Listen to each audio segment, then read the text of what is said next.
Good morning and welcome. It's the last day of the month of June, the last day in the month of June 2025. So when today passes, it never comes back. I am Moses Humphrey, welcoming you to VOP this morning. And of course, we'll be dishing out some information this morning. One of them will be this statement credited to the suspended governor of Rivers State. He says no sacrifice is too much to achieve peace in Rivers State. Well, let's x-ray this in the course of the program. Welcome on board. Well, it's a beautiful morning, and yes, it's incredibly one of those days where you would say, okay, I'm glad to be alive. It is, of course, you know how we do it on this amazing station. VOP this morning is the program, and right here on Voice of the People Television, David Edwin is my name. You'll be wondering, okay, he's here, where? Okay, you'll find out later. But of course, today we'll be extracting several conversations like you heard Moses rightly say. And another major conversation this beautiful morning will be the fact that APC governors endorses Abdullahi Ganduje'S resignation, rallies behind Tinubu's reforms. This, again, is one of those interesting conversations we'll be having this beautiful morning. Still talking about the state of the nation, blame Buhari's money printing for Naira's war, and that is coming from the former governor of Edo State, Adams Oshomole. I am Fina. Okay, Chico, these are the topic of conversation, the major ones for today. You know, we have other trending stories that will also extra during the course of the program. And then also to let you know that, you know, if you've not really done it, subscribing to our YouTube channel, you have to do it. On YouTube, we are Voice of the People TV. And on all the social media platforms, we are VOP TV Live. For VOP TV, your voice to us means a lot. So we encourage you to make good use of the number you see scrolling on your screen. We have a number there. So you can call in during this program, a subsequent one, air your views, you know, give us your comments, and also contribute towards the program. And you can also make a video, 1 minute video of yourself via WhatsApp, drop it there, and then we'll also make sure we air that. And talking about trending other stories, President Tinubu says more than 100,000 Nigerians have accessed the newly launched National Consumer Credit Scheme, with 400,000 more awaiting inclusion. Speaking at the 32nd African Bank annual meeting in Abuja, the president also revealed Nigeria had received over $52 billion in support from the bank and funding key projects in energy, healthcare, infrastructure, manufacturing, and the creative sector.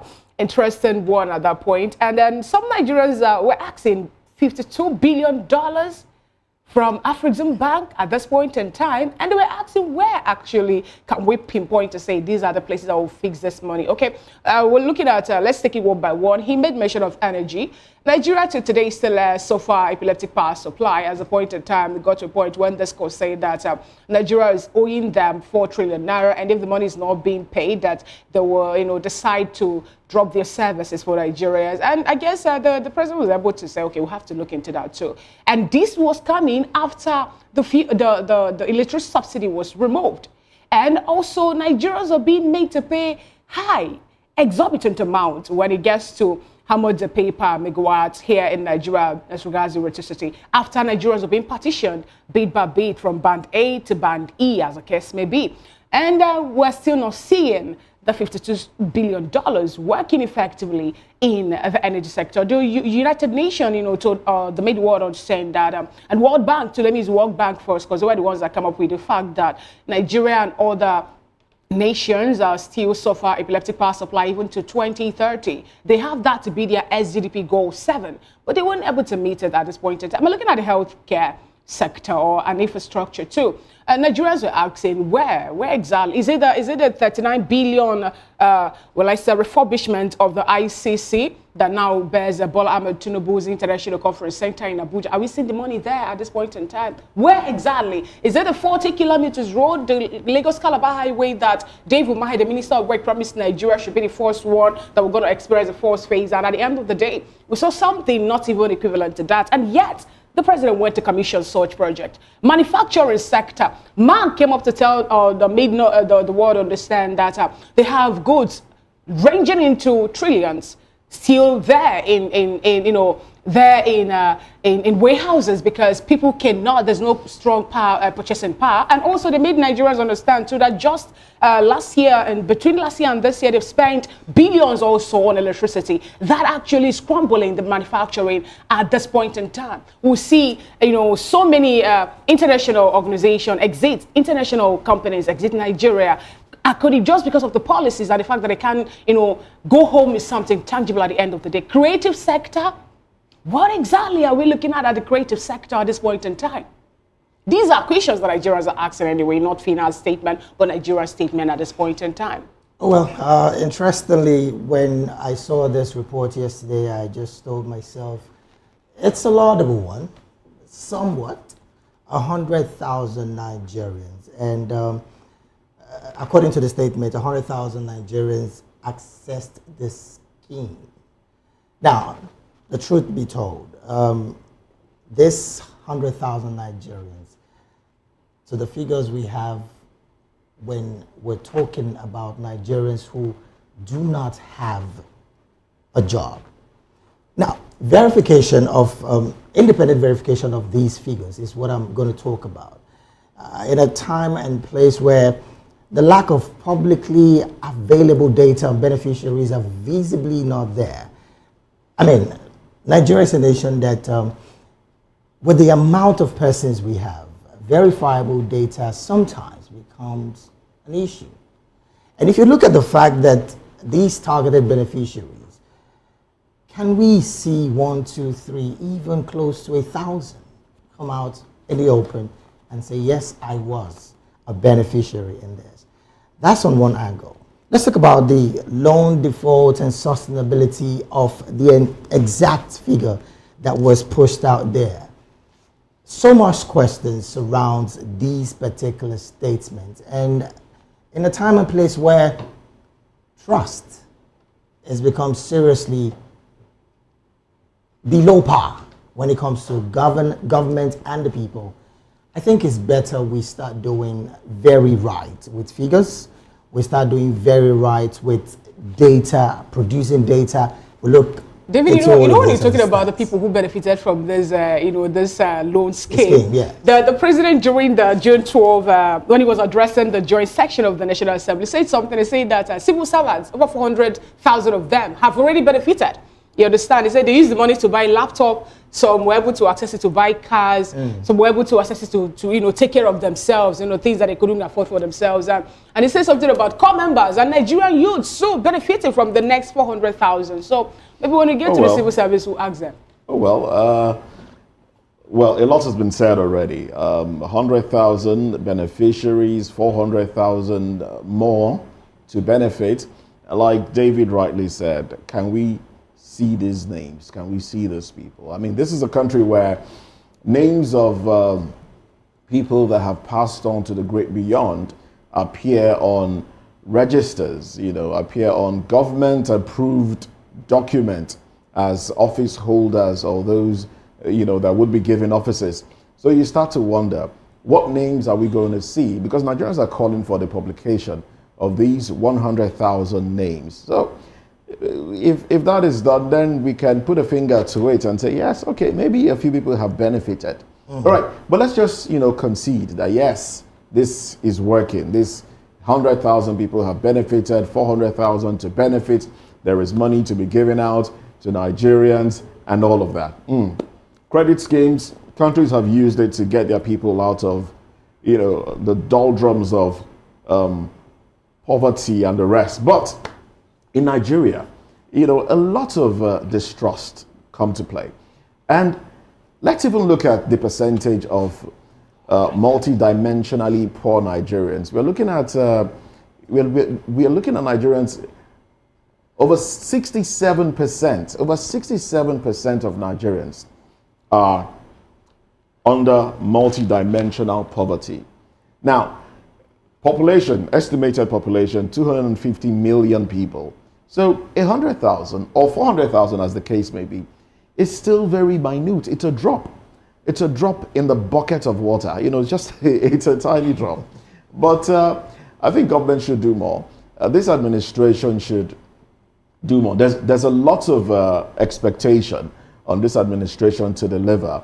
There are 2 years gone already, and Nigerians are still craving expectations. Now, I'm sure one of the conversations we would have this morning is about poor Nigerians that have served this country protesting. And that's, that just takes me to the very next conversation. You see, retired police officers, these are people that have served at one capacity or the other, whether you like them or not. They have served.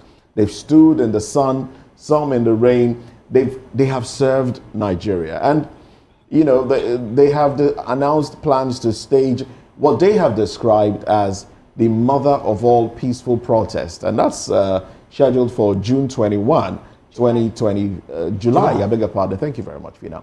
July 21, 2025. See, this is June 30. By tomorrow will be July 1st. So there's enough time. I'm sure that's why they extended this. Enough time for government to negotiate with them. Well, the protest, which will take place across all 36 states, is aimed at demanding the removal of the Nigerian police from the contributory pension scheme. Now, in a statement, the group stressed their commitment to peaceful advocacy, vowing to continue pressing their demands through lawful means. We understand sometime in, is it February, March, thereabouts, there was a protest at the National Assembly. And I think this is coming from the Bauchi, I beg your pardon, the Kaduna chapter of the retired police force, the Kaduna chapter. They seem to be championing these protests and all. So there was that protest at the National Assembly, which, as far as I am concerned, was degrading. Retired officers, sitting down on the floor of the, on the road into the National Assembly, asking to be heard.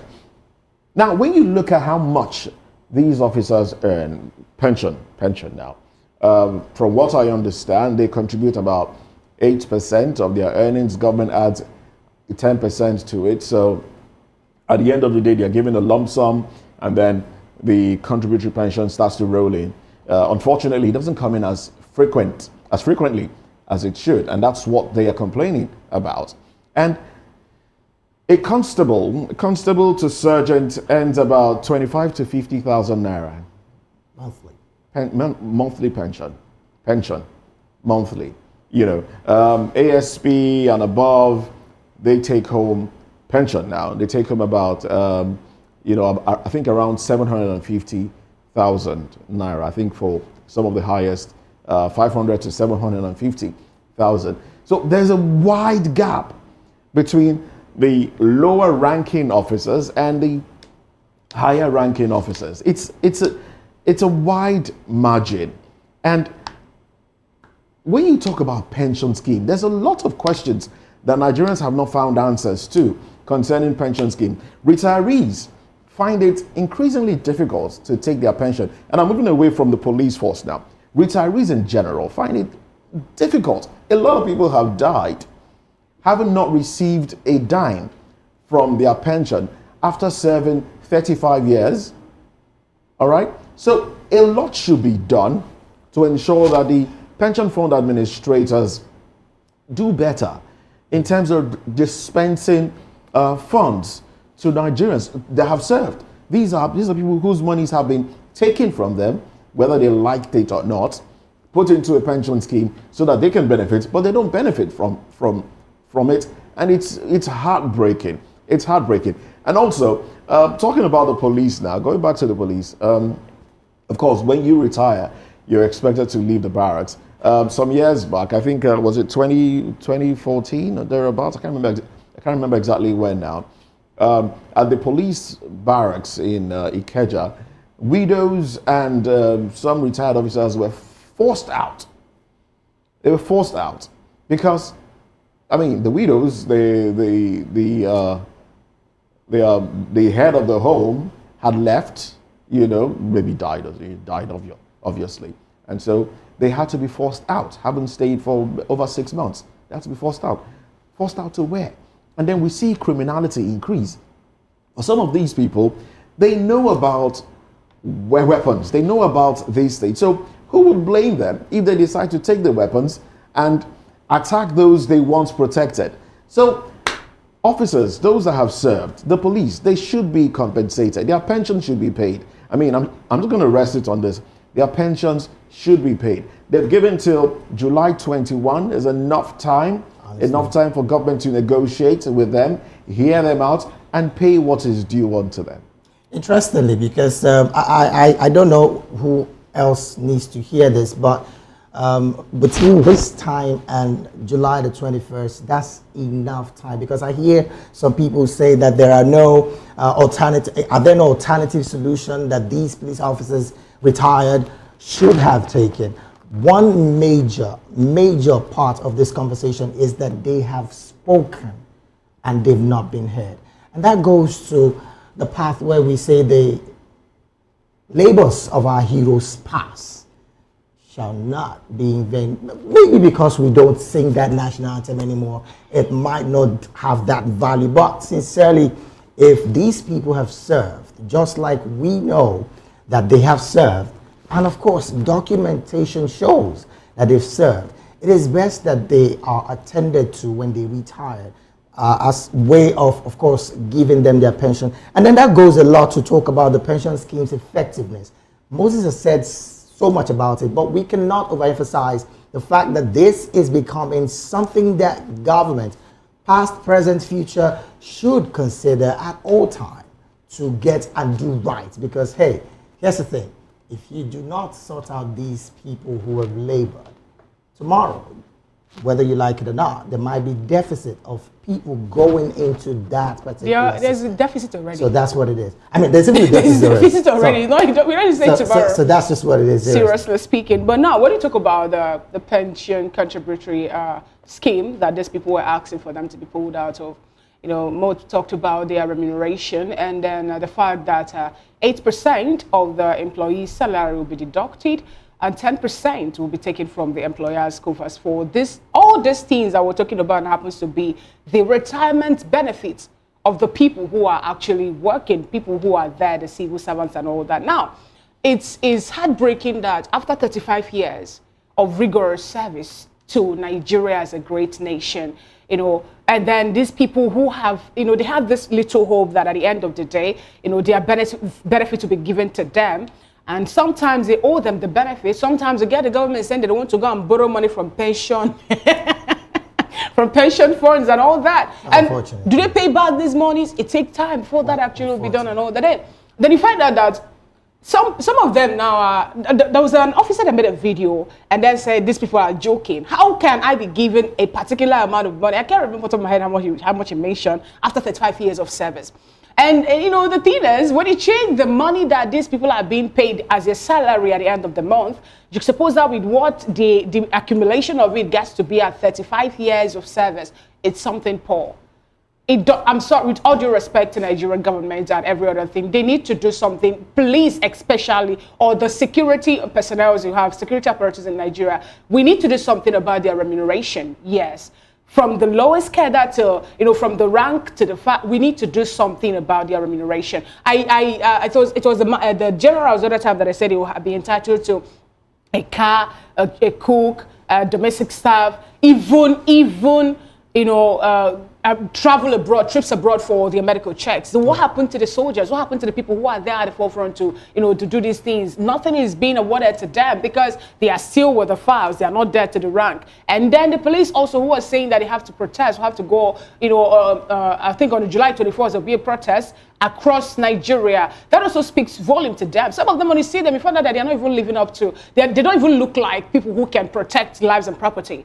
They look malnourished. Some of them look to be, you know, they look unkept. Their uniforms and everything. Some of them looks like they can't even survive the next day because of the situation they found themselves in and all that. And it's not really a good thing at all. I envy other people, other clients, especially when I watch videos of persons who are security personnel in senior clients and how they're being treated and all that. Yeah. It speaks volume. It speaks volume. Them, they have one thing that they hold on to say at the end of the year or at the end of the day, my family will benefit, my family will enjoy the service I've rendered to the nation. But in Nigeria, it's more like reverse happened to be the case. Quite unfortunate, really, because I must say here that, again, we cannot overemphasize the fact that Nigeria needs to do very, very well when it comes to paying up pension of the past heroes. Let's get to another conversation. In another interesting development, Pastor Enoch Adeboye, General Overseer of the Redeemed Christian Church of God, RCCG, has announced a special prayer session dedicated to the restoration of Nigeria's struggling economy. The event, themed Divine Intervention, will take place during the church's July 2025 Thanksgiving service at its national headquarters in Oyigbo, Lagos. Speaking through his special assistant on administration, Pastor Dele Balogun, Adeboye emphasized that despite the economic hardship and inflation affecting Nigerians, divine intervention remains possible through faith and positive action. Well, on this one, I really would say this really, truly, prayer is very, very good. I mean, who cannot say that prayer is not a good thing that we should, consistently do for ourselves and, of course, our leaders. But, I dare say that we need to focus on the symptoms.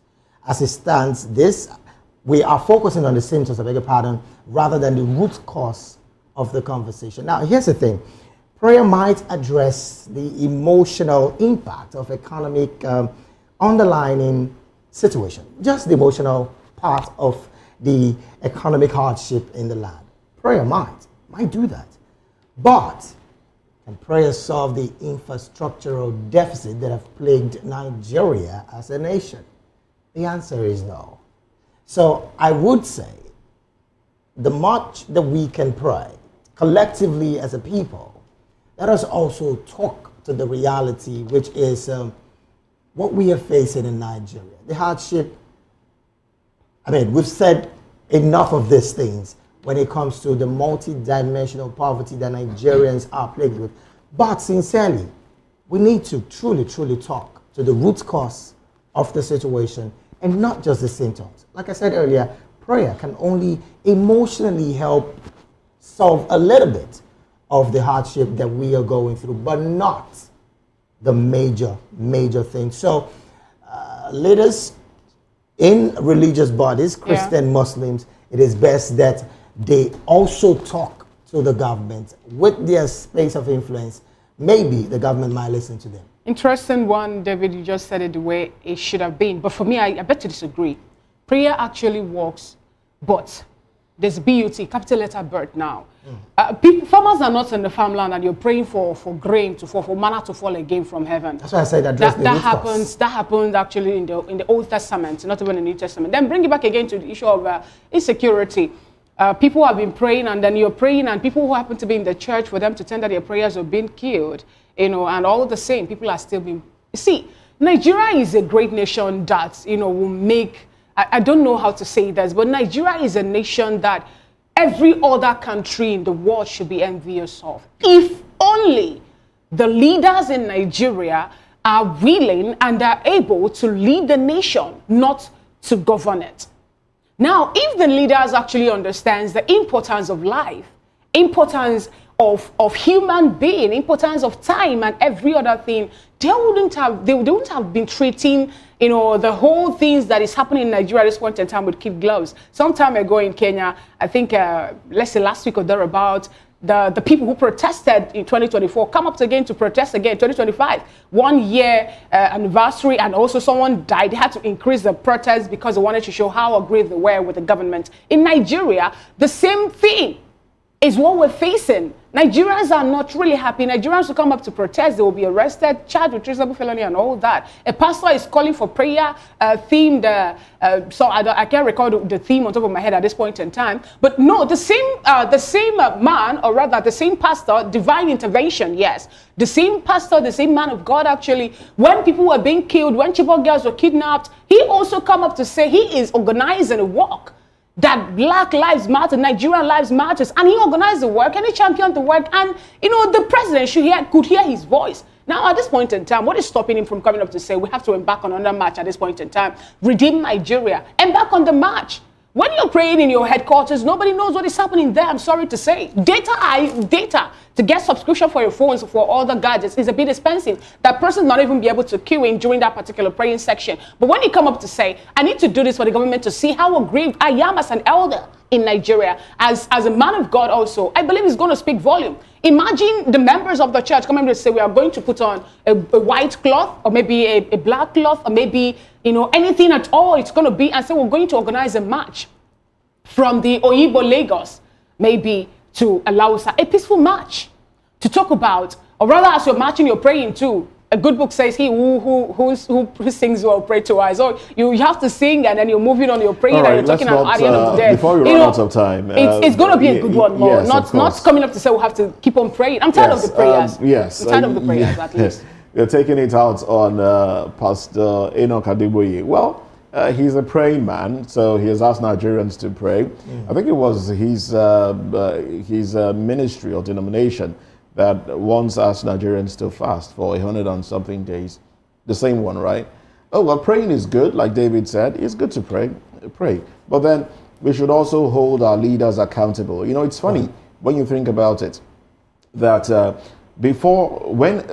during electioneering, some leaders will refuse to go for interviews, for debates, but they would go for prayers, and then you pray for them, you lay hands on them, they get into office, they embezzle money. Do you call them back? Do you tell them, look, this is not the anointing I laid on you. I mean, you should do better. Let's hold our leaders accountable. Let's hold them. Let's talk to them. Let them know that, look, the people deserve better, and they should give the people what the people deserve. It's not just about praying. Religion, they say, is the opium of the masses. Oh, well, anyway, let's quickly run to the papers now. I have Daily Independent with me. Nigeria's rising debt, revenue shortfalls, deepen fiscal worries. That's the banner headline. Other window headlines: $3.5 billion, Nigeria's services. Account deficit highlights weakness in FX generation. PDP crisis deepens as NWC holds parallel meetings ahead of NEC. NEC holds today, insists Taufik-led NWC.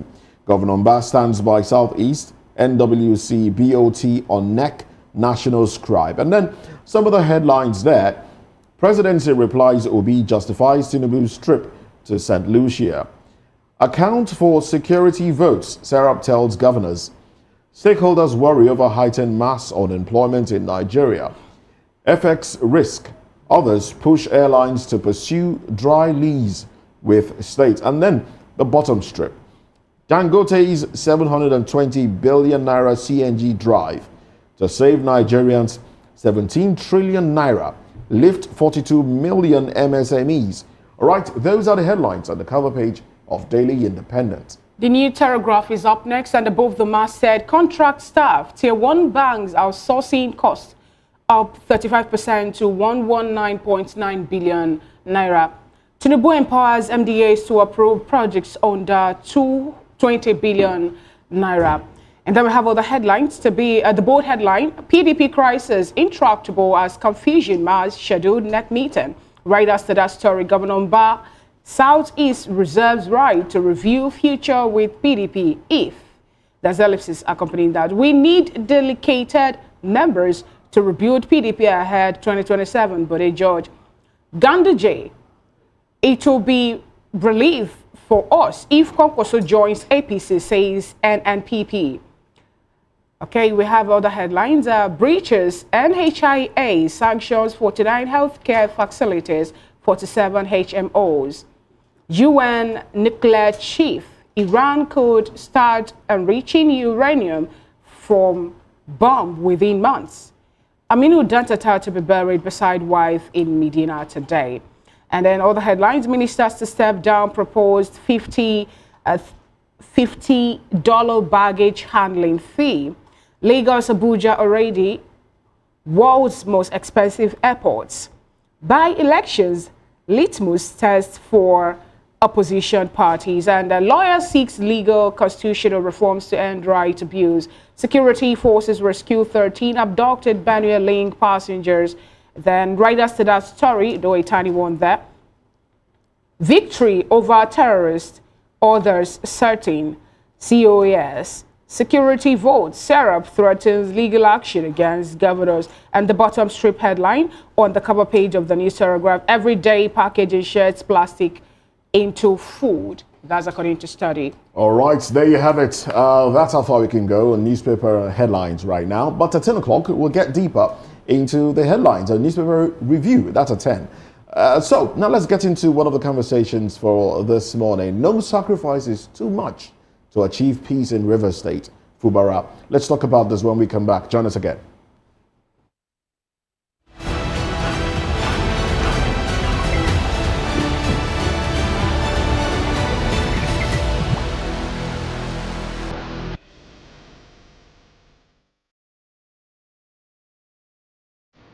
We are the station that brings you stories from the people's perspective. We let your voice be heard. On Political Lens, we bring you deeper insights into happenings within the polity. We create equality of representative opinion and fairness in politics, economic and diverse conversations. Here, we bring you breaking news, fresh perspectives, as well as fact-based analysis. Watch our extraordinary shows from the People's Voice, where we get to amplify the stories and concerns of everyday Nigerians to hashtag. To Health Check, where we share practical wellness tips and bring you deep insights from medical professionals. Maritime Frontiers will dissect issues on port operations and more. Every time we talk about sport, it's everything that has to do with sport, from the top to the finish. Just be with us, stay with us all of the time. We give you sporting activities just as you vote, and that's what we do, and that's what we are called Voice of the People TV, and you already know. We got you all covered. Here, you have more than a voice.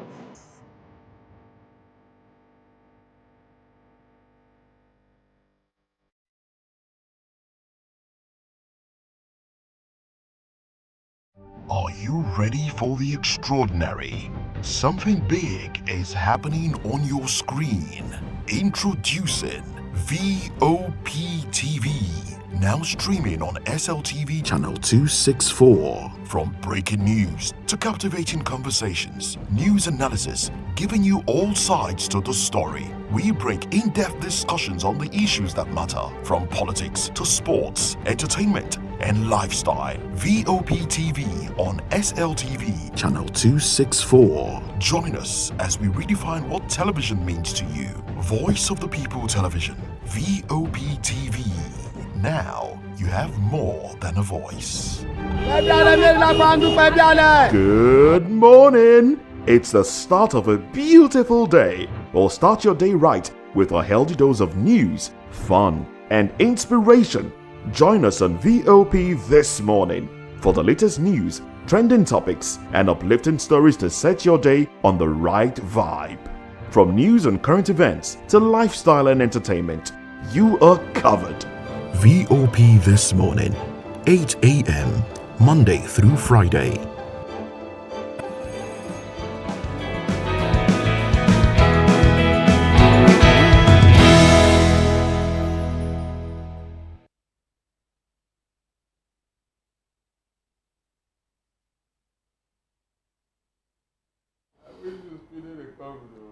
Well, Rivers State Governor Siminalayi Fubara has affirmed his commitment to peace, declaring that no sacrifice is too great for the stability and progress of Rivers State. Now, speaking to his supporters in Port Harcourt, Fubara addressed the disappointment among his loyalists following his reconciliation with his predecessor and current FCT Minister Nyesom Wike. Now, he stressed that the peace deal brokered with the intervention of President Bola Tinubu was made in the collective interest of Rivers people. Fubara explained that every decision was made after consulting with key stakeholders and political allies. Now, while acknowledging that the political compromise may be painful for some, he urged his supporters to remain loyal and patient, noting that the larger goal is restoring governance and resuming stalled development projects across the state. Now, he also recognized Wike's role in his political rise and called for unity, asking his followers to embrace peace for Rivers to move forward.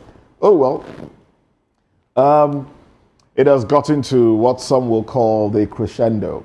Well, we have with us in the studio Barrister Darlington Agumwa, and also we have Mr. Akin Fatunke, who is both political analysts. Now, gentlemen, welcome to today's program. So, thank you very much. I know a lot of us envisaged this peace, this sort of peace. But Barrister Darlington, is this the sort of peace that you foresaw? No. But this is not just peacemaking. It's an insult to all of us. How so? Because I can't imagine a peace, a peace that will allow you to give condition for peace. That is no peace. But Barrister, in every battle, when you talk about achieving peace, there will be conditions. Dialogue will provide conditions. So are these conditions too stringent? What is your grasp with the conditions? Oh my God! If you are running a democracy, then this is not a peace. In a democracy, you don't do such things. You have just desecrated democracy in the name of peace. No. How do you mean? You just sacrifice the destiny of an entire state because of peace. Can't you see it? If what you are hearing is true, then there is no democracy again. Tinubu has destroyed it. How do you tell a man you cannot go for second term? Are you his God? Tell me, if you go for second term, what will happen? No, this is no longer a peace agreement now. But Barrister, that was envisaged already. I mean, we knew that in everything that has happened, if he was able to even finish his first term, he will not be able to run for his second term. Allow him, let him run his course. Yes, allow him, let Rivers people decide. The way people are saying this thing is as if Wike and the Tinubu, they now decide who will be what in Nigeria. It's very wrong. Seriously. Very, very wrong. If the State Assembly want to impeach Fubara, let them impeach him. Democratically, let us know the man has been impeached. And then if you want to challenge it like P2B in Anambra, let him challenge it. Let us see that he has done wrong. Not somebody dictating what will happen. It's no longer a democracy, for God's sake. Okay, if somebody were to come and dictate for Tinubu now, don't go for second time, will he accept it? Moses, will Tinubu accept it? But it is very convenient for him to decide for somebody else. And this is the person they told us that he fought for democracy. Look at it. It's very, very wrong, seriously. And look, if this thing is not checkmate, if somebody does not checkmate this thing, Tinubu will do more.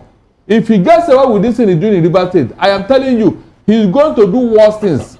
Should somebody mooted the idea of a one-party state the other time. He said there's nothing like that. There's nothing like that. Tinubu, I know, have never said one truth in his mouth.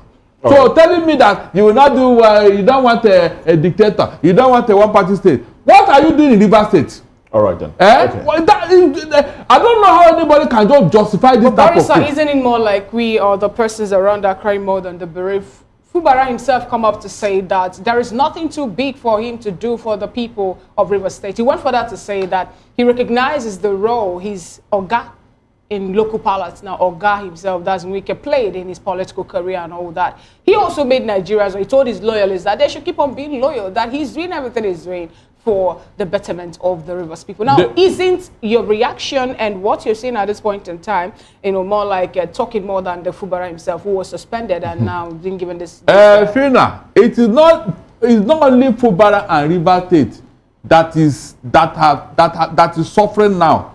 It's not only Fubara and Rivers State that been humiliated. Why did he accept the terms and condition if he knows it's going to be too difficult for him? Why did he go ahead to accept it? The last time we checked, it wasn't done under gunpoint. It was more like what was brought to the table, and then he accepted it. So why did he go ahead? Listen very well. Listen very well. If Fubara were to do anything unto us now, they will blame him for crisis in Rivers State, just like they did the other time. Yes, they will. Okay. You saw when the man wanted to implement Supreme Court judgment. Instead of him to allow him to finish it, they hijack it and blame him for everything. They were blaming Fubara for everything wrong. So you want him to say now, I will not argue. They say, you see, he doesn't want peace. He doesn't want peace. Barrister, quite an interesting one there from your end. I'm going to come to you, Mr. Akinfatike. What's your reaction to the fact that Fubara clearly is saying that no price for peace is too high to bear?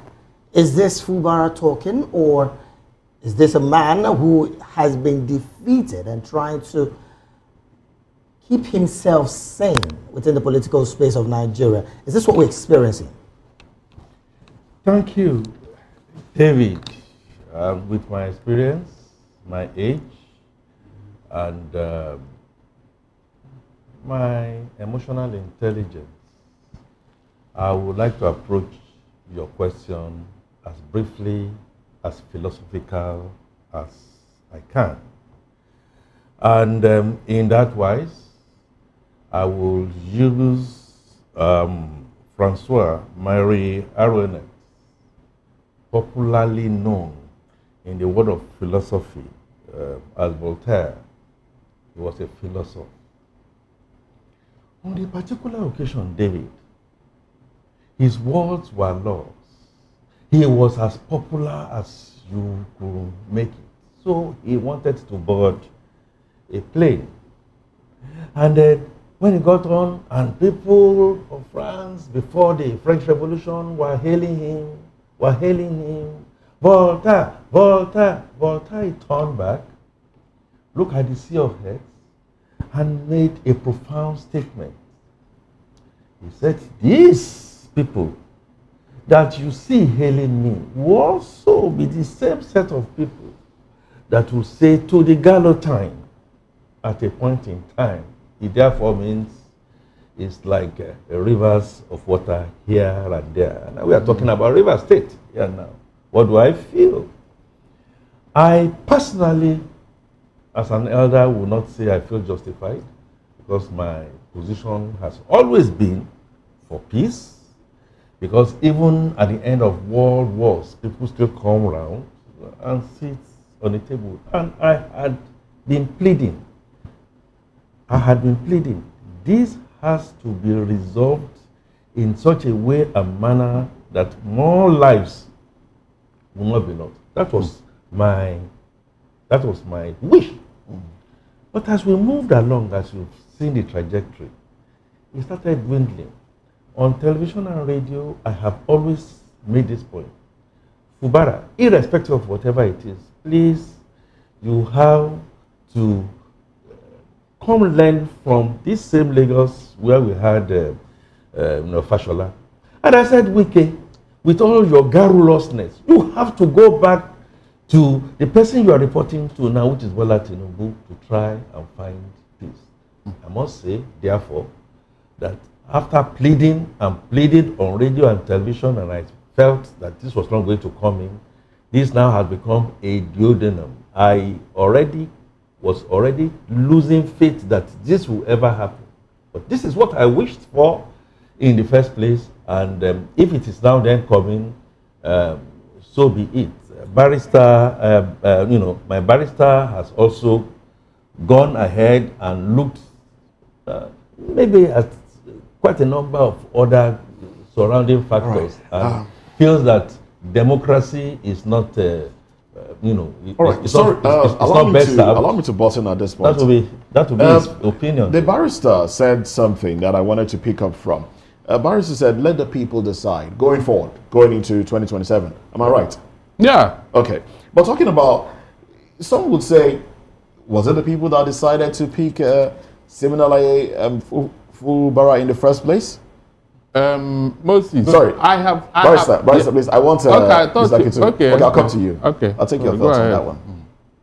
Again, one man, one woman, one vote. Has it really worked the way we need it to work in Nigeria? I would say no. It's still evolving.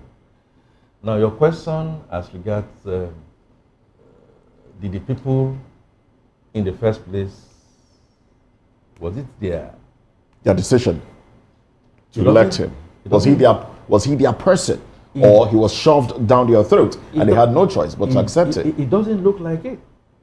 But the people eventually adopted him. in a manner of saying you cannot eat your cake and have it. And please, I have people in River State that have been to school with some of the best kind of guys intellectually and what have you. So this is not River State on the cross. This is Nigeria on the cross. It happened into the republican nature of the Igbo nation once, where the issue of Godfather or no Godfather held sway. The people allowed and saw the shenanigans that was put into the rivers, and they said, look, hey, stay there and be still. In 2003, when Uba and, Peter Obi and all that, you remember all those debates? Yes, yes. And if people now looked at it and said, no, Uba, we don't want you as a godfather. And Peter Obi showed up at that time, morally sound, obeying, private sector, and they said, that is the man we are going to go vote for. They actually voted for Peter Obi, but the thing was overturned. When it overturned, what did the Indigos do in Anambra State, in my opinion? They held their peace. They got themselves together. They organized rather than agonize. What is the difference between... No. And then take us through... They made sure that the party of Godfather or no Godfather never returned. And that is why Abga has been on and on and on. So, in Abia State, and that's why I said the Indigo Nation, okay, well, at least 2 states in the East. In the East, a man has been showing up, also obeying, will win elections any day, anytime. The Indigos kept their peace. Take us and through, then thereafter, in 2023, in 2023, this same man came on, and you can see what he's doing.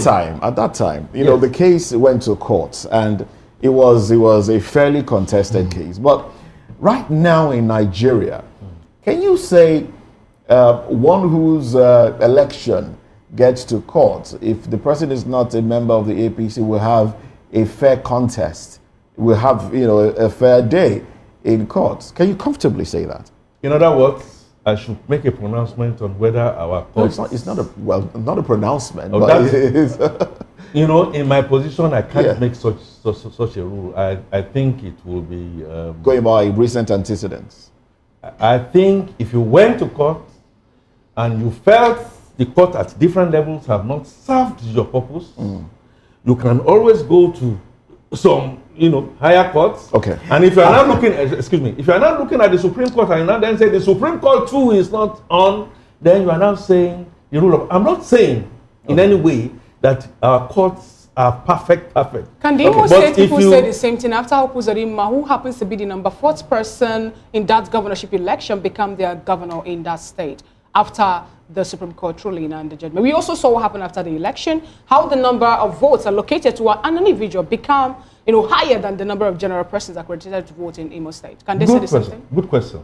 It went through the court. I want to believe you went through the nitty-gritty of the court processes, including what some people call technical or not technical, including what you now look at in competence. As far as I'm concerned, I do not think our courts are all 100% perfect, but we ourselves approaching the courts, we need to be relatively sparkling clean so that you don't get there and then go and get yourself injured. All right, Barrister, that's been my position. It's your forte. The courthouse, that's your domain. Do you even have faith in your domain? And I think you wanted to react to the question I asked earlier. But go ahead. Moses, Barrister. What we are witnessing today is the destruction of democracy in Nigeria. It starts like, a sparkle of light. But this thing will turn into a conflagration in future if it's not checked now. Because look at it this way. It's like Tinubu has pocketed the executive, the judiciary, and even the legislature. You and I are seeing it. Anybody who wants to continue to pamper it, continue to speak from both sides of their mouth, give all, in fact, incomparable excuses, that person is an enemy of this country. We didn't see this type of behavior under PDP, for God's sake. We didn't see it. All the comparison I'm hearing now, I never had it. I mean, is there only reason why even if Wike and Tinubu should go into River State saying to save life? Which life? Why can't they go to Benue and save life for Moses? Because I'm hearing now that Tinubu did that thing to save life. Which life? Was River State burning like Benue when Tinubu went there to declare state of emergency? You can see that the end game is to capture River State. They know they cannot win that place through an election. Look at what they have done through the back door. Is that part of the Mr. Strategy? Is that part of capturing states? These are things that we are talking. We are talking of Nigerian democracy, for God's sake. Why would anybody even try to give a excuse for what Tinubu has done in River State now? Giving condition for peace. What sin did the Fubara commit in the first place? What sin did he commit? Look at it this way. We are talking of democracy, I mean judiciary, which is supposed to be the last hope of the common man. You forgot that there was a defection in River State. The matter went to court. Why not allow the court process to run in full course? Or even allow the lawmaker to impeach Fubara? They did it in Anambra now. Yes. They did it in Anambra. Let the man now fight his political battle himself. You knew that you cannot go through that route. You hijack it, impose your own will on them. Is that what you call democracy? This thing is very, very wrong, for God's sake. I am very, very surprised that anybody will try to excuse what Tinubu has done in River State. I am very, very surprised. Can anybody do it in Lagos State? Okay, Barrister, thank you so very much, Barrister. We have joining us from our Port Harcourt studios, Chief Dr. Emmanuel. I want to believe he's still with us as it stands. Dr. Emmanuel, can we have your reactions to all that you've been listening to in the past 20 minutes?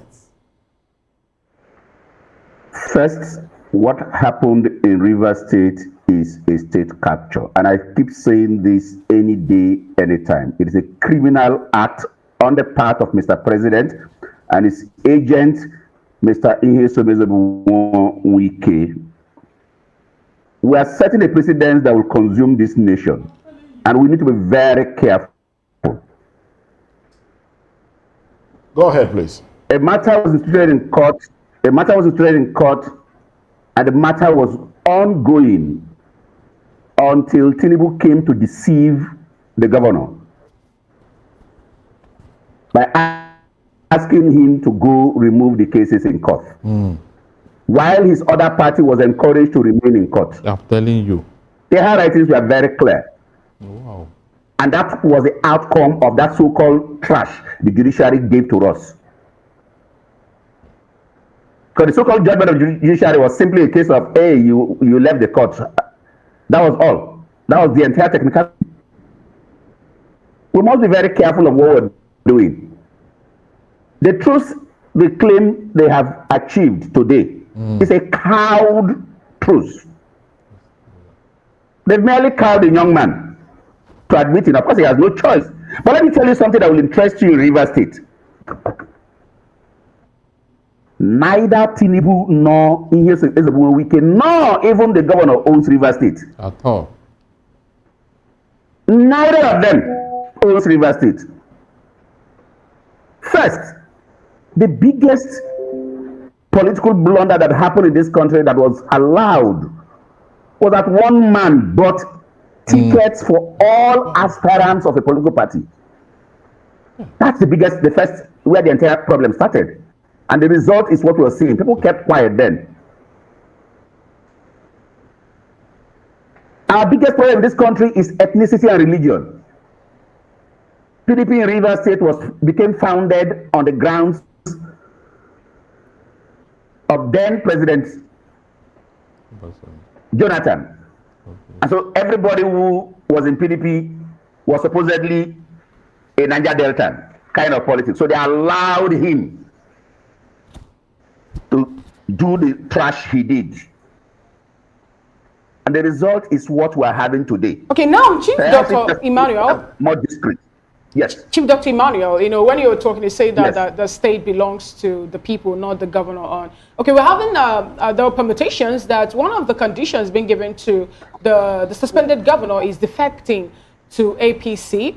And then more conditions, according to a print from a national newspaper, says that he also agreed to make sure that You know, the one of the table condition is that the likes of Secretary to the State Government, Dr. Tammy Dangogo, and Chief of Staff of the Government House, Edison here, former Speaker Victor Okojumbo, and former Commissioner and political appointees will not be part of his, cabinet, even if it's to come back. That Nyesom Wike will be given the right now to put his people, to be there within the corridors of power in that particular state. Are we really seeing peace broker in River State with the exemption of all these people, even when it looks like, or when there were handshakes in Abuja from the video that we saw? Are we going to see peace after this? I said at my intro that this is a cowed trust. So if you think it's a peace, it's not a peace. Now, when I was asking if we're going to see peace now broker in Rivers, is the fact that you can't see peace. There can't be peace. Okay, so does it mean there can't be peace? I don't know if you know the song. That everybody shouts for peace, but nobody talks about justice. You can't find peace. It's a very simple thing. So don't bother yourself. Like I said, it's a cowed truth that they've Chief Dr. Emmanuel. So when you cow somebody into a thing, the real thing will evolve. All right, so talking about justice now. Talking about justice. I said before. Who should seek justice? I did say here clearly. Both Tinubu, Nyesom Wike, and indeed, even the governor Similaye Fubara himself will soon find out that they do not own River State, and indeed River people. Exactly. They'll soon find out. Exactly. River people merely, I for instance did not support him when it came to the elections. Interesting. And I got to supporting him when I felt it was an opportunity to end the brigandage, to end the evil that engulfed the state. And that was how majority of the people turned to him, as it were. So if he has gone back, he can be rest assured that the same persons will leave him and then begin to plan for a new River State. And we are mobilizing seriously. Oh, interesting. That's exactly where I'm going to. We are Chief Dr. seriously. Emmanuel Irayanama, I do understand that you are in Port Harcourt. Are you speaking the minds of indigents of the state now, or is this just your view? Is there a plan to mobilize against? We are mobilizing seriously, and I've just said it. And that's why I told you we will prove two things. We will prove that the state neither belongs to a Tinubu. We will prove that not Nyesom Wike. We will prove at the end of the day that not even when you say we, are you doing this under a non? Is this under some sort of organization, a political party? How do you intend to achieve this?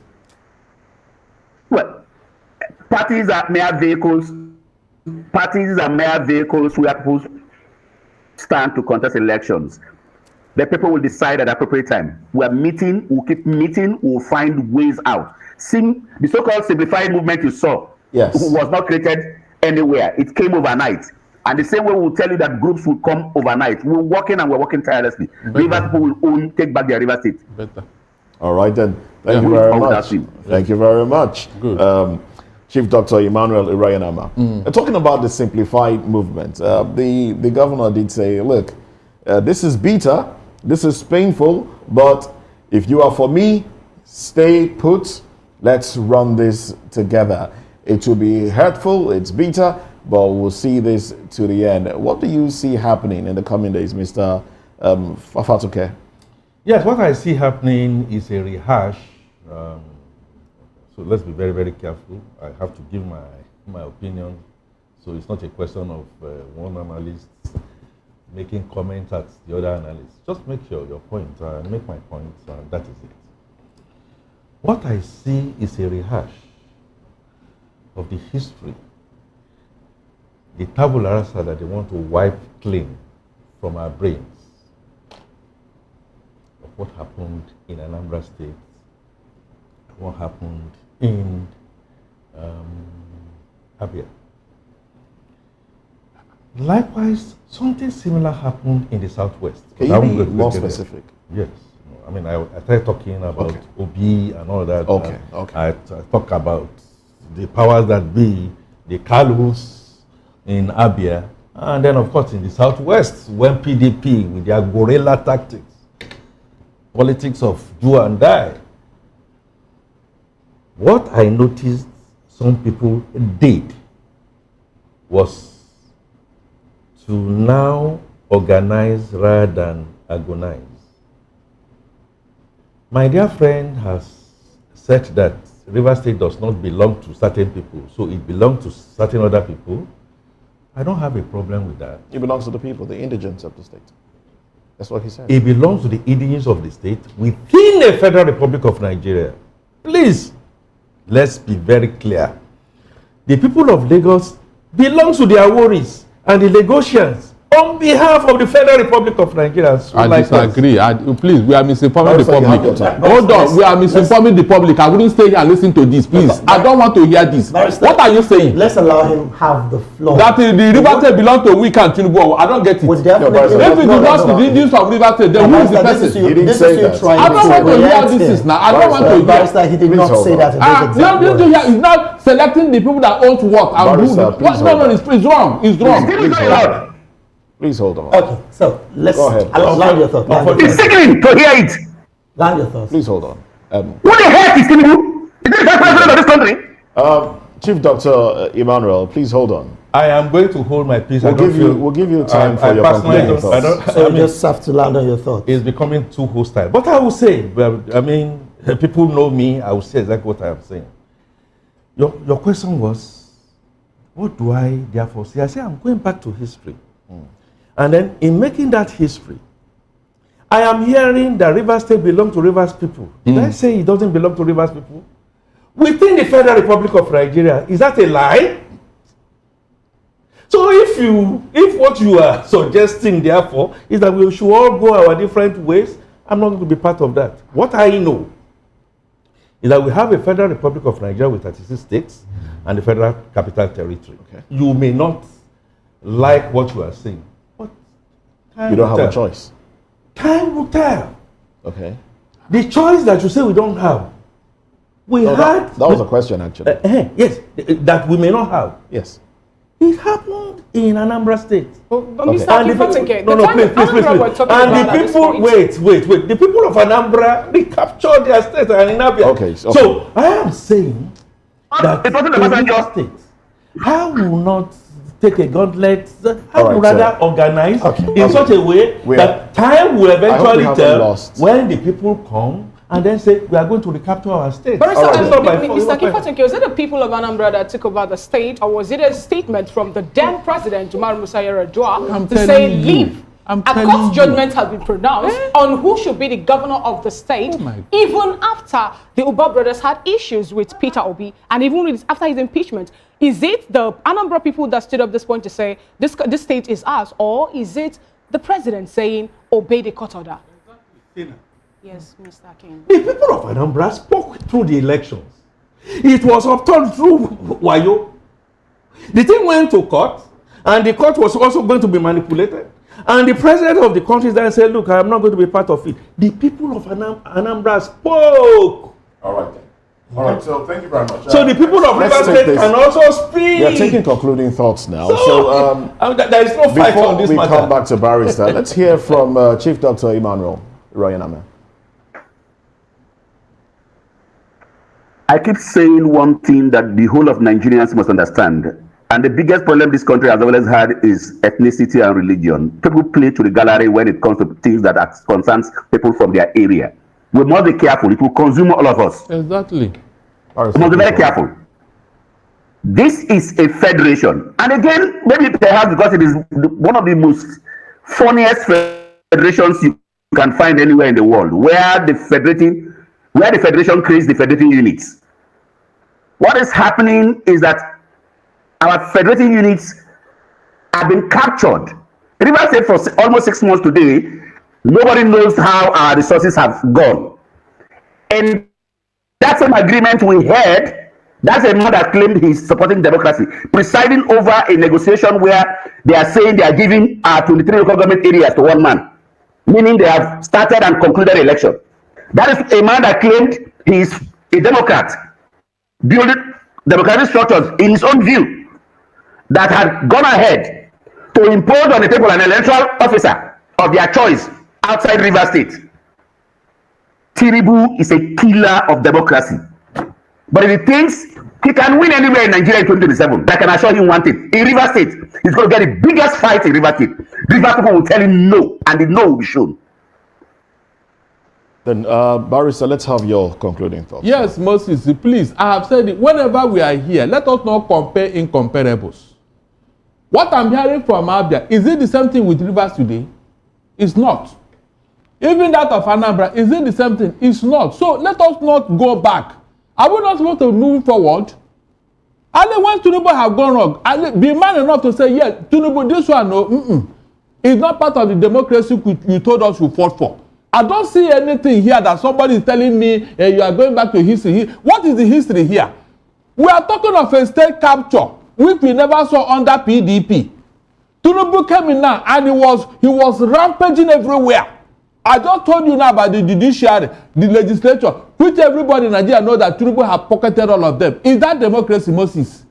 Is that democracy? Where is Tinubu taking this country to? Because he felt that nobody can challenge him, Abi. This thing can cause problem if care is not taken. Because whatever Tinubu has done in office so far is undemocratic. He has never done anything that can say, yes, he got it right here. He said they should go and get him Anambra. They have already gotten a State for him. You know, all the elections that have conducted under Tinubu, mention anyone that is fair and fair. None. Yet he's claiming that he's a Democrat. What is democratic about all these things? Mr. Moses, so, you are empowering one person, to be the godfather of a river state, deciding how many local government they will give him. Can you just imagine? You are telling me that you will give him all these local government as if it's his own property. You are sharing it, Abi. I pity for Nigerians. I thank God. I was never wrong in criticizing Tinubu. I thank God. All right.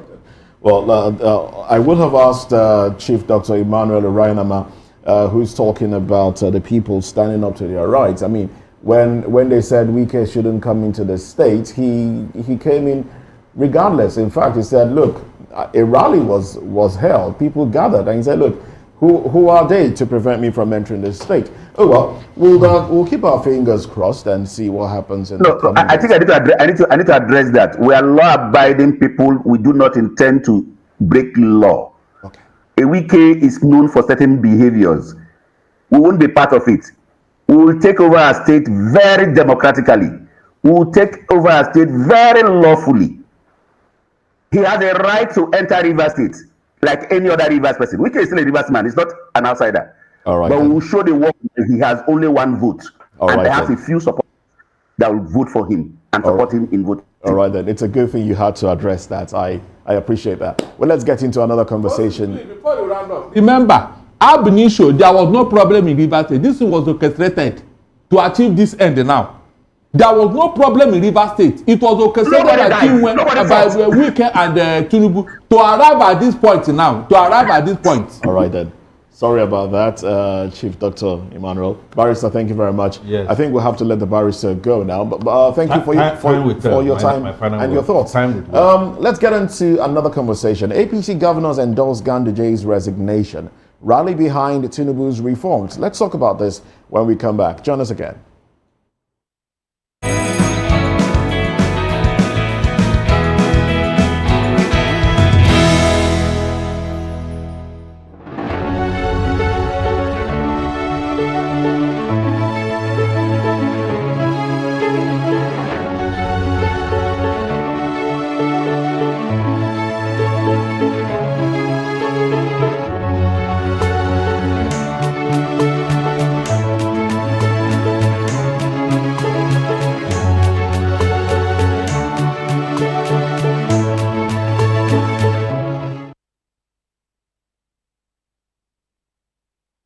Everybody keep watching Voice of the People.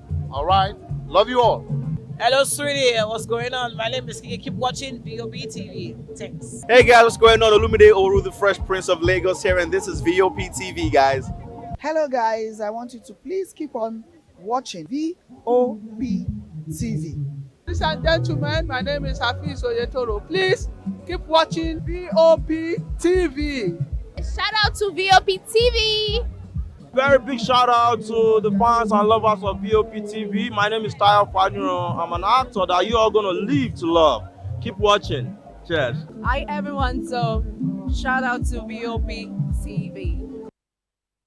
We encourage you to click on the like button and subscribe to our YouTube channel. We are Voice of the People TV. Also follow us on all our social media platforms. We are at VOP TV Live. Visit our website www.vop.ng for fresh and trending news. Also watch us live on SLTV channel 264.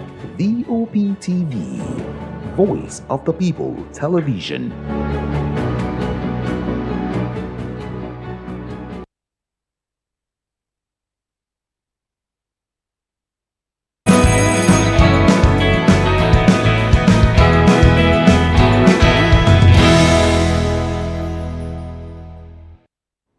Well, glad to have you back. It is still VOP this morning. And of course, let's get to the other talking points.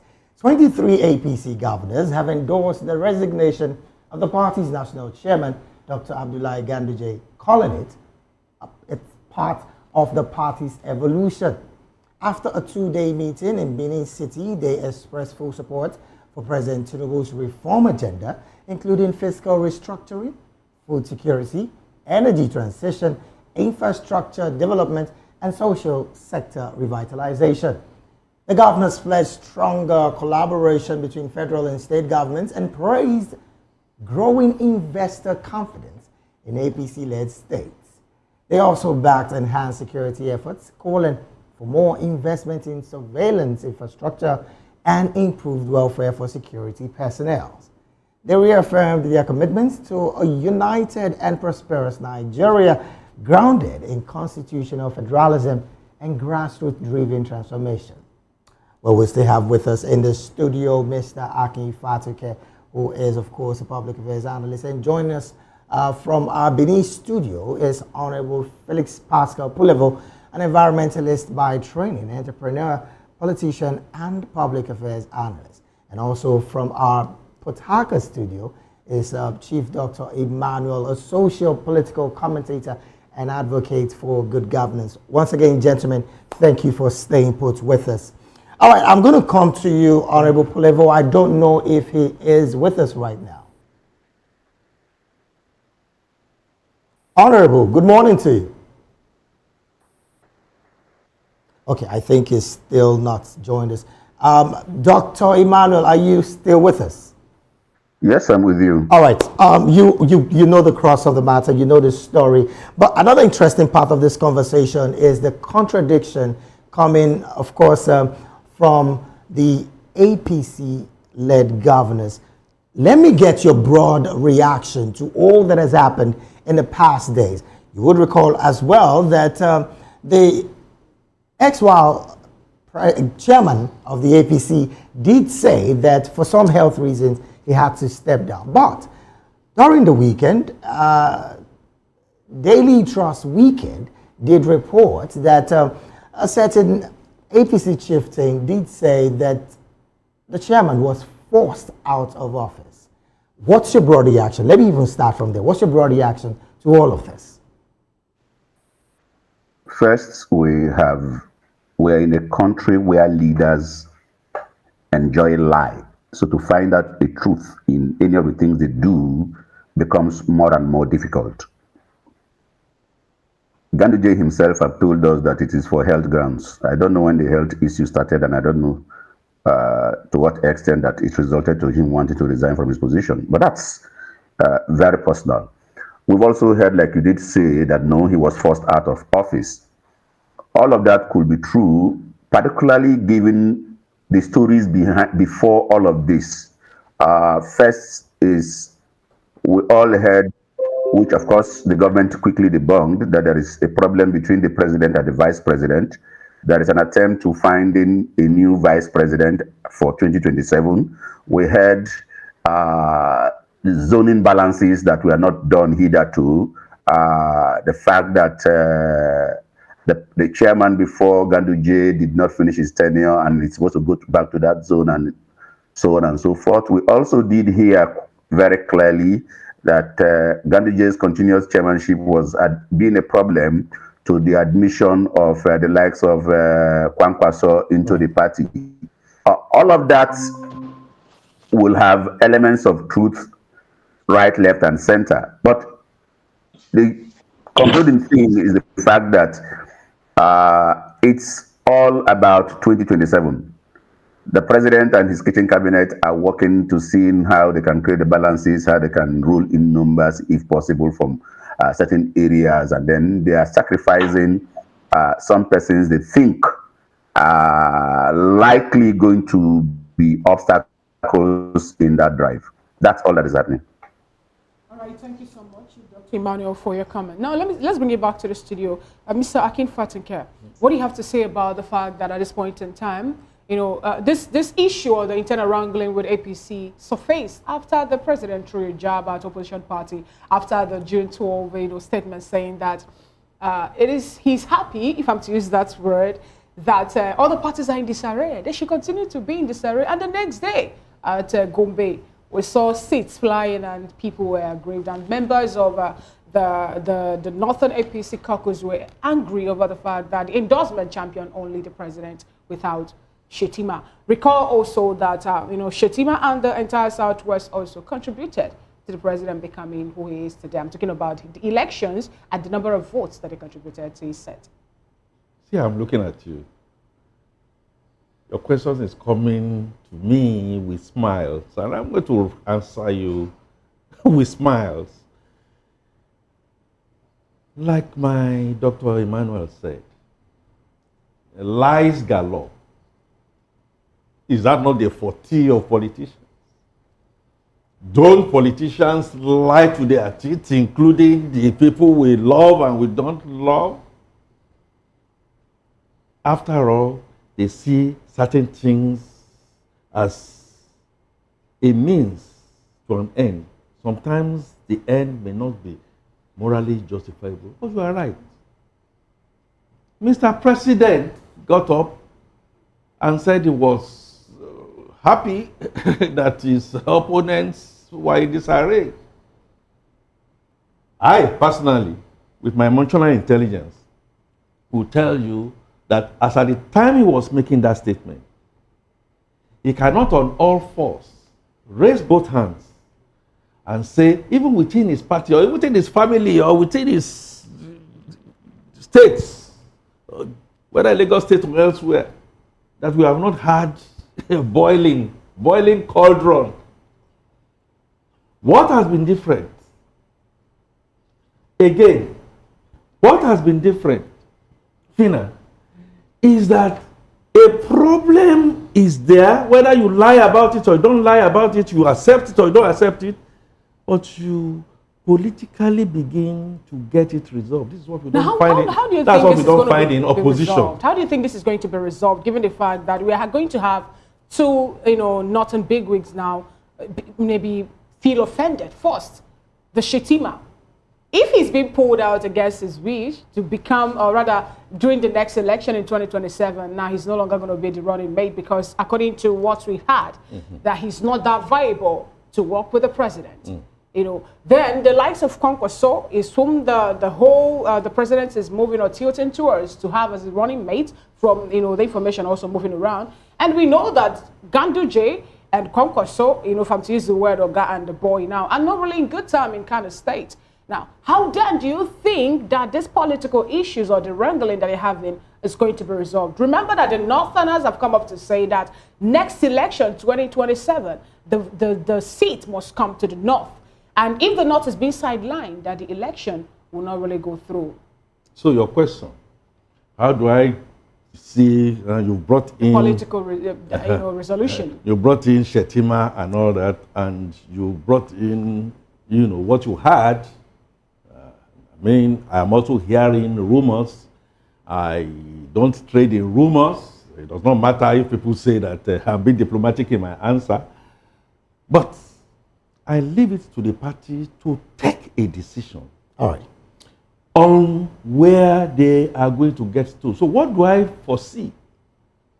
What I foresee, I begin to see in the governor's endorsement. The governors are coming together, whether you like it once and all, and say, yes, we support the Ganduje'S should leave. So let's leave it to the party. It's their internal affair. Okay. What I am looking for, David, what I'm looking for is that this kind of brinkmanship is what I thought I was going to see in opposition parties. But I'm not seeing it, unfortunately. All right. Well, I like to go to Mr. Chigoke Alexander Oji, who, of course, is a distinguished professional with a wealth of expertise in various fields, of course, chartered accountancy. I don't know if Mr. Chigoke is with us. A very good morning to you. Good morning. All right. Good morning. Let's get to it almost immediately. You've of course been following the trend of the conversation, but where I want to stay with you on is a part of investor confidence that the governors, the APC governors, did mention. Interestingly, they have some counterfacts, which again is quite disturbing. Several foreign companies, including Procter and Gamble, GSK, and Sanofi, exited Nigeria within the last 1 year. Nigeria recorded a drop in FDI from $2.2 billion to less than $500 million in 2024.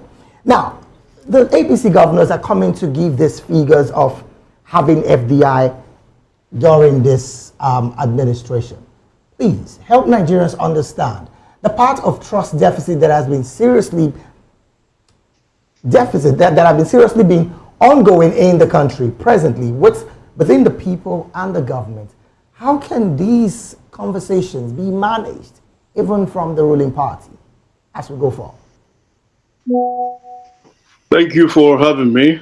And I also want to thank Nigerians for the continued patience they've had and continue to have. But however, we must bring the truth to the table. You see, there has to be a time when we say enough is enough. We can't continue to live in lies of the 21st century where everything is basically out there, everywhere. You can see it on the internet, you don't need anybody to bamboozle you into lies anymore.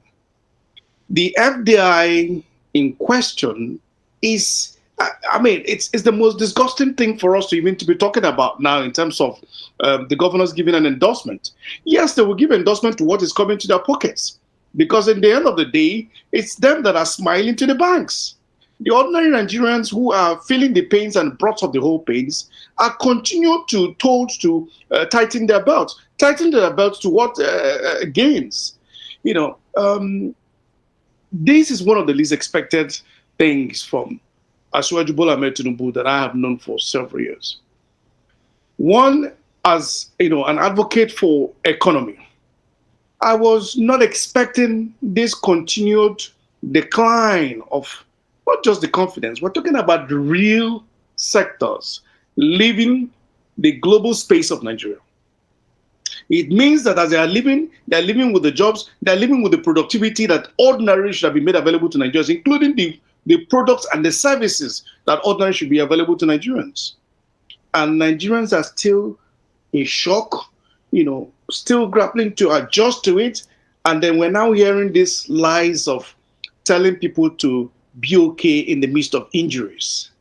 Who is healed by the word of trying to forget that you have an injury that not only continues to increase in the size of its decay and destruction?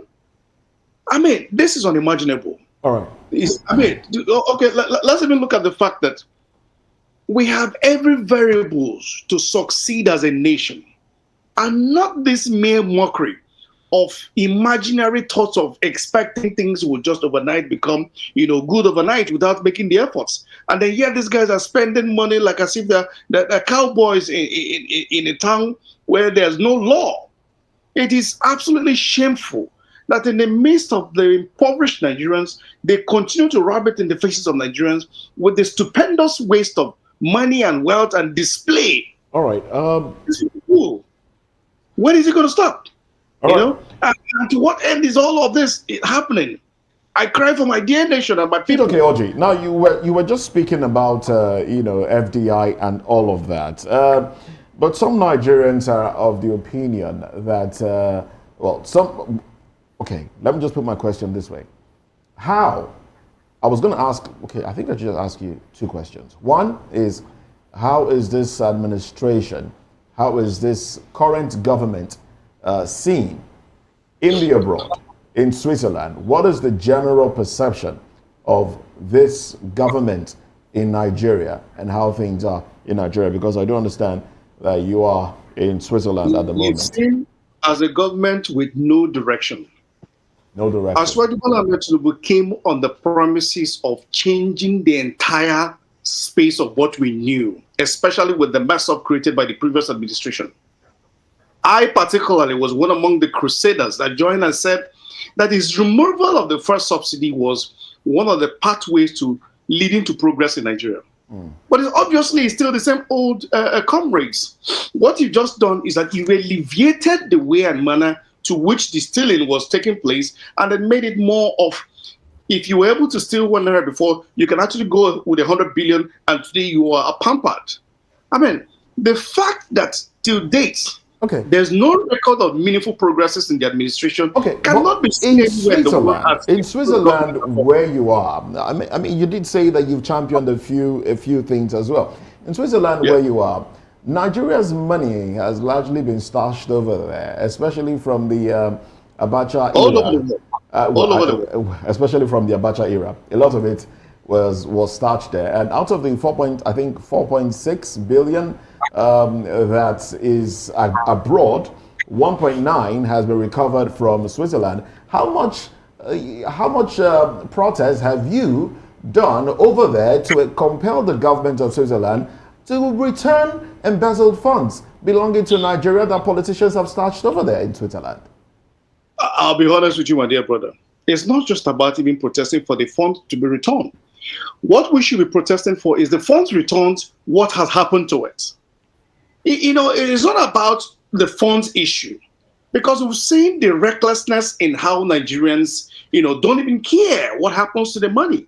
So if you ask me my own opinion, I would say it's even better that it's held in the Swiss bank, and we know that there's something to expect of, than the fact that as it comes into the country, is rerouted by certain individuals back to another country, which has been the situation we witnessed. What has happened to the monies that was recovered over this number of years since the emergence of more than 4 administrations before now?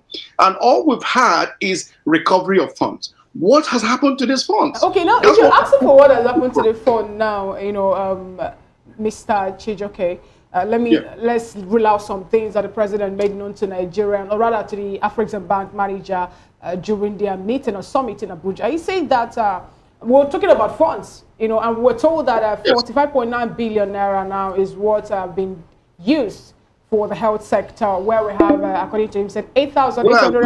Which of the health sector? Can they point to the president saying that 8,800 primary health centers have been improved to the point that they can now do maternal care and diagnosis. He went further to talk about over 279 roads being completed, and then 65 happen to be under construction. Are they telling you of the funds they're accessing via the Sukuk funds?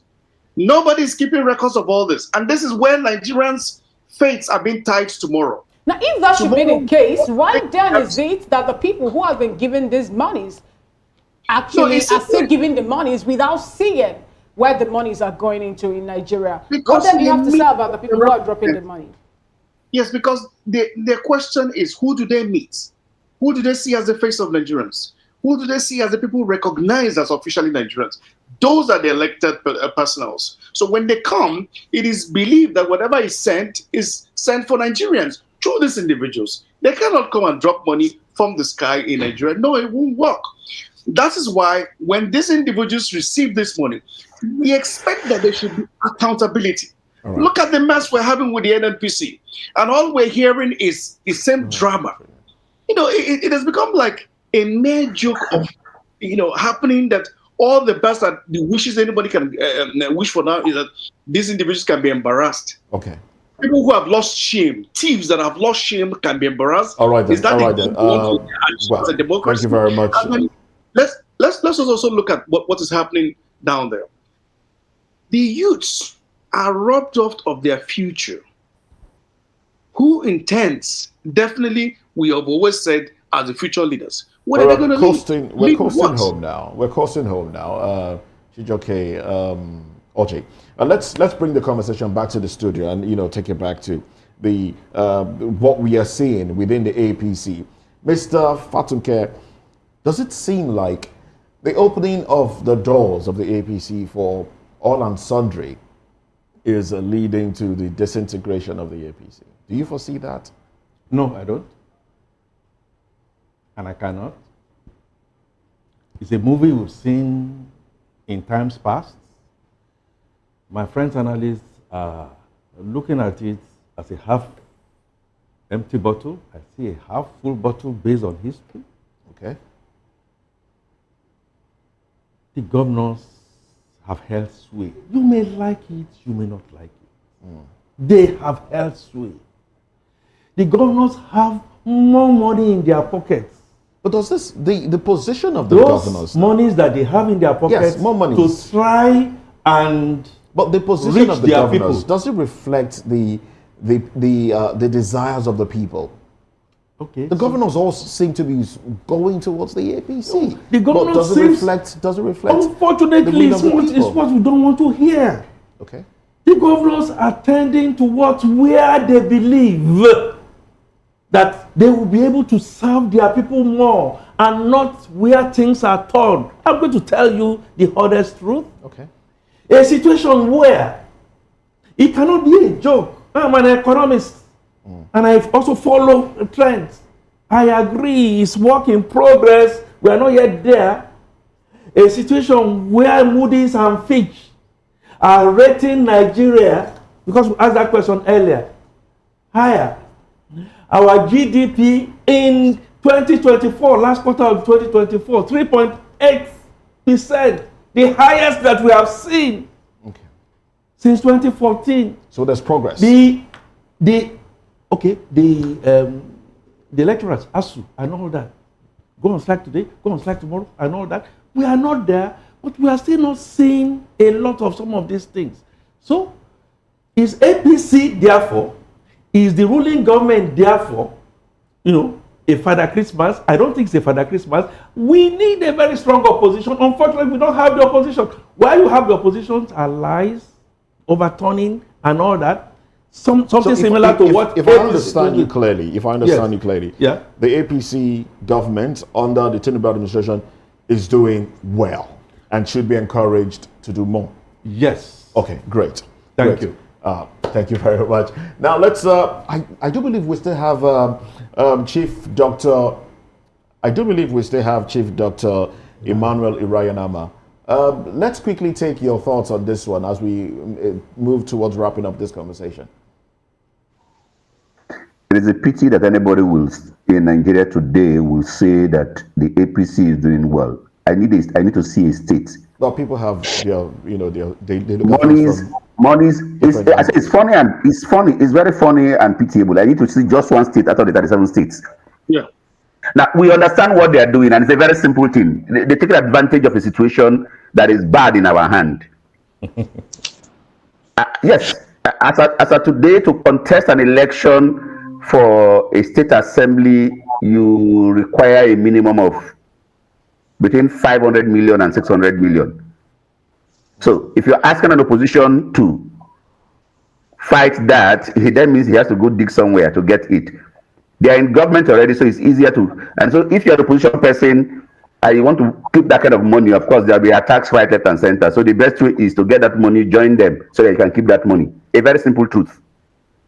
Today, as of today, for you to contest a national assembly, you require almost about 1.2 billion naira. 1.2 billion naira. And so, from an opposition point of view, the question is who will qualify to raise that kind of fund ordinarily. So get into them and see if you can get that fund from them and join and then contest. As of today, for you to contest a governorship election in Nigeria, you require between 20 billion and 25 billion naira, depending on the state. For states like Lagos, you require between 25 and 30 billion. For Rivers State, you require about 25 and 30 billion. Now, so on the average, you look at what is required. Okay. And how you need to follow. So that's what you see. Ordinary. So if anybody tells you that they are going there because it gives them an opportunity to serve their people, it's a bloody lie from the pit of hell. Oh. So let's get back to the other aspect. Okay. We found governors. Mr. President claims that his mopping up of fuel subsidy increased the revenues of local governments and states. Oh, beautiful and fine. What was the matching order? Save that money to conduct the election or what? Because nobody has seen an impact in any of the states in the country. In any of the states. I want to see one state just mentioned.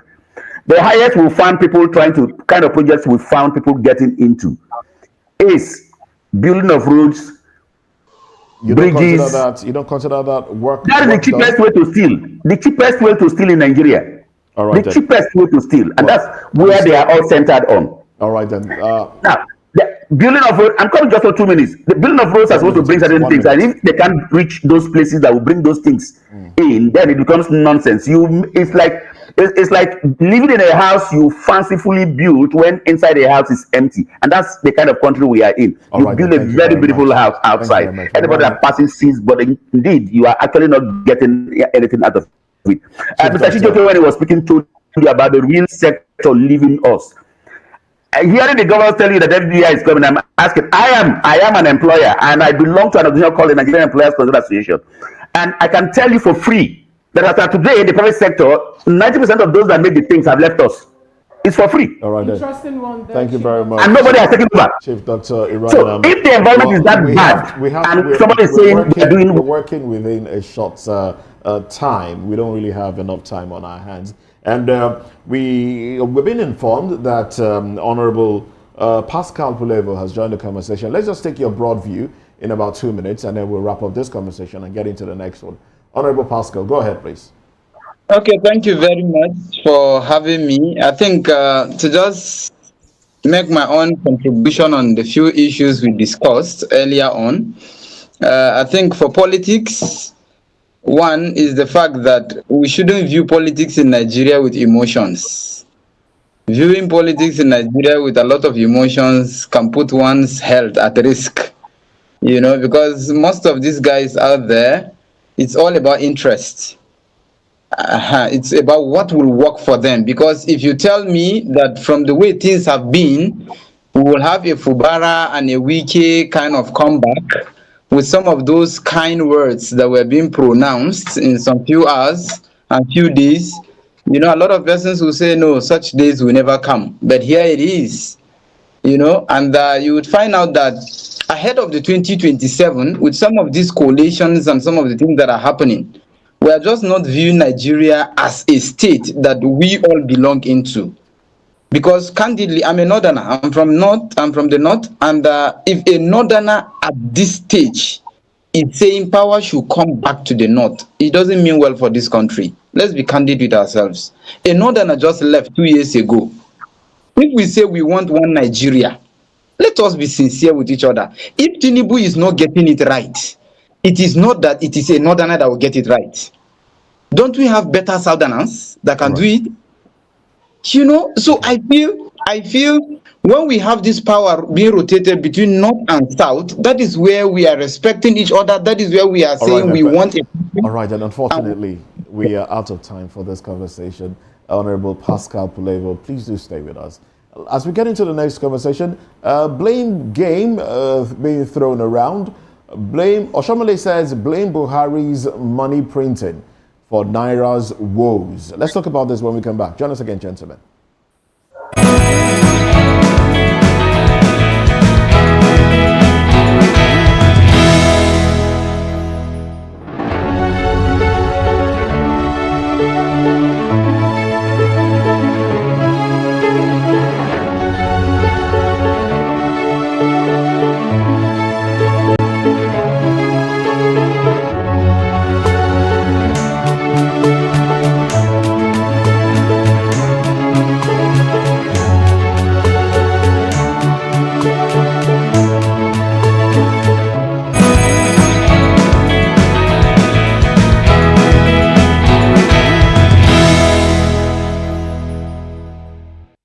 Welcome back to VOP this morning. Senator Adams Oshomole has blamed the collapse of the Naira on the excessive printing of money on the former President Muhammadu Buhari's administration.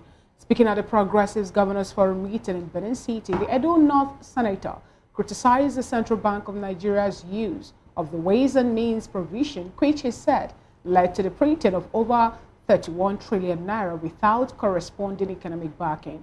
Oshomole linked their practice to Zimbabwe's failed monetary policies, warning that such reckless printing of currency fueled inflation and destroyed the value of the Naira. He stated that while the Buhari government created the economic mess, it is now the responsibility of President Bola Tinubu to clean it up and repay the debts to safeguard Nigeria's sovereignty. We still have with us in the studio Mr. Akin Fatunke, communication consultant and an arbitrator, and also from Taraba we have Honorable Felix Pascal Polevo, who we told you is an environmentalist by training and also an entrepreneur. He's joining this conversation in the capacity of a public affairs analyst. And we still have Chief Dr. Emmanuel Irayanama, who is a socio-political commentator and advocate of good governance, join us also from Port Harcourt. And in Switzerland, we still have Mr. Chijoke Alexander Oji. He's a distinguished professional with wealth of expertise in various fields. Now, let me start off with you, Honorable Pascal Polevo. The ball passing is still happening, even when we know that they say government is continuing. APC is still in power 10 years down the line. And then the likes of Oshomole happens to be a senator also when President Muhammadu Buhari was the president. Now still, you know, he happens to still be within the red chambers, still pointing fingers to the past administration over the printing of the Naira, the ways and means, and the economic wars. What do you have to say about this particular thing, or the fact that APC at this point in time is yet to accept or assimilate or take up the blame that their party is what is making Nigeria suffer what we're suffering at this point in time? Well, thank you very much. For me, this is a clear indication of what APC takes Nigerians for. They so much take us for granted. That is the place at which they've regarded Nigerians. Because just as you've rightfully preempted, imagine after 10 years, we are still pushing up blames here and there. And this time around, it's internal, saying, oh, it's the former president. So much so that when Tinubu leaves now, the next person that will come, they will come and say, oh no, the problem was with Tinubu, you know, and then they are taking us for a ride. Where was Oshomole when Buhari was there and doing all those things? Why couldn't he speak up? Like, some of these people need to be resisted, much more to them even making headlines.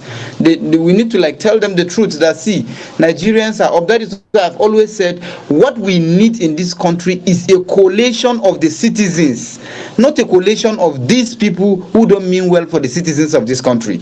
It's a coalition of the citizens to resist these people, because they don't really mean well for us, and they don't have anything in stock for us.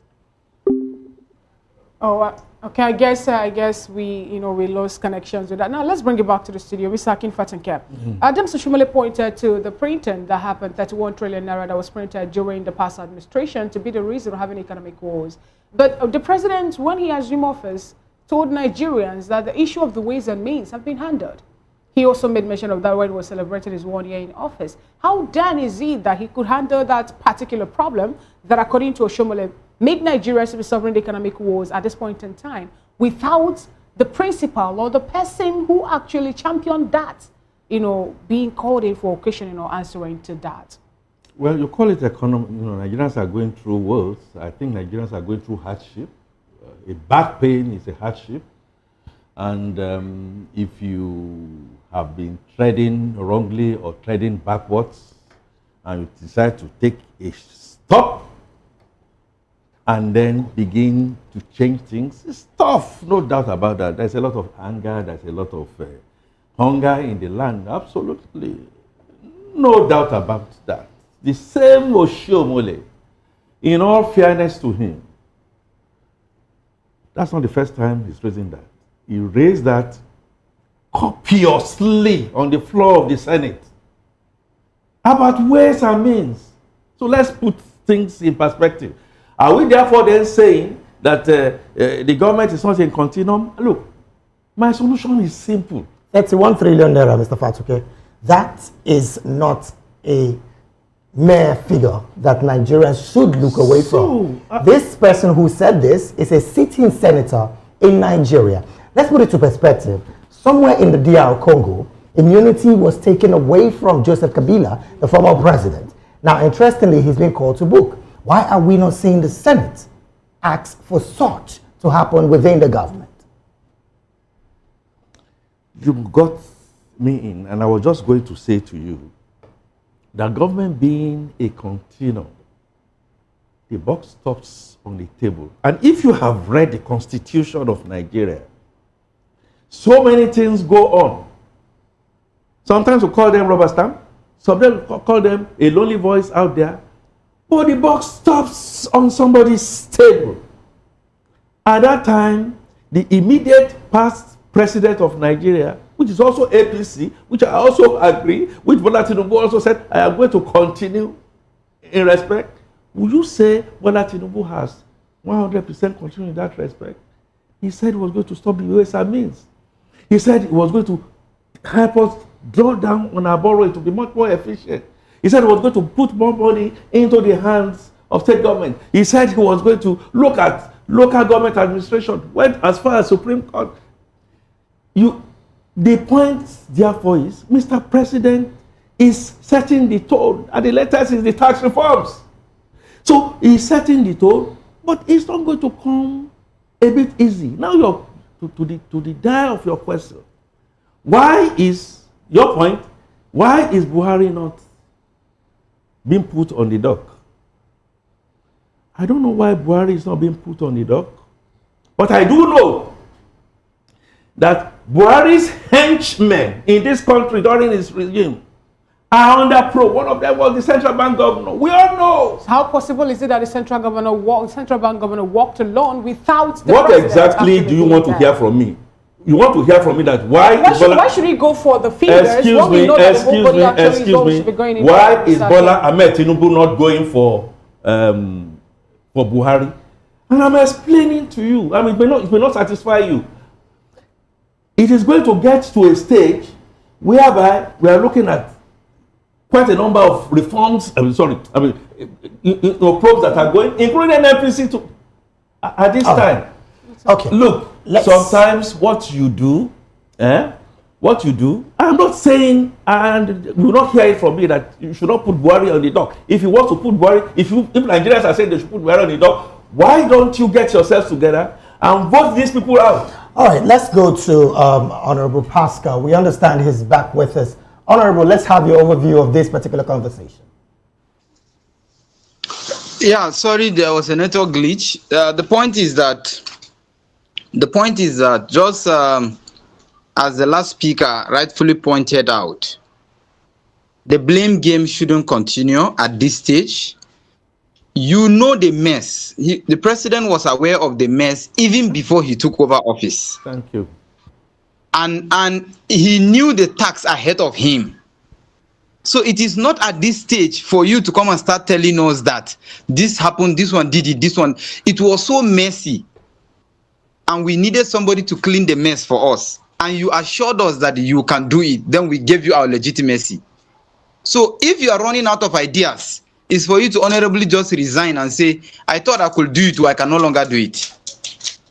And if, for example, for Oshomole, he is in the Senate. The Senate, they are the legislators. Were these things done with their consent?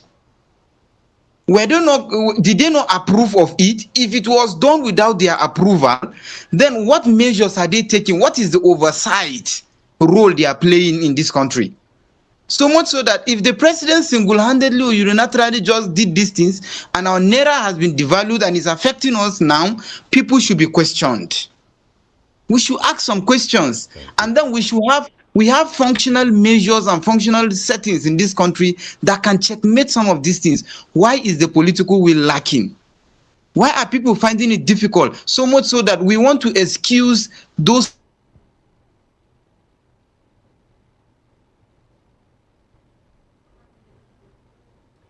Oh boy.